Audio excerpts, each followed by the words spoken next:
अक्सर लोग सुबह उठकर खांसी करते हैं। ये बिल्कुल नॉर्मल है, लेकिन इसका रीज़न इंटरेस्टिंग है। रात के वक्त हम ज़्यादा देर तक हॉरिजॉन्टल पोजीशन में सोते हैं, जिससे म्यूकस लंग्स और थ्रोट में जमा हो जाता है।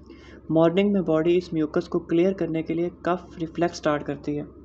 अगर आप स्मोकर हैं या अस्थमा, एलर्जीज या साइनस प्रॉब्लम है, तो मॉर्निंग कफ ज़्यादा नोटिसेबल होती है।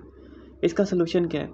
हाइड्रेटेड रहें, रूम क्लीन रखें, और अगर कफ 2-3 हफ्ते से ज़्यादा रहे तो डॉक्टर से चेकअप ज़रूर करवाएं। मतलब सुबह की खांसी अक्सर नॉर्मल म्यूकस क्लियरेंस का सिग्नल है, लेकिन अगर ये ज़्यादा हो जाए तो ये वार्निंग साइन भी हो सकता है।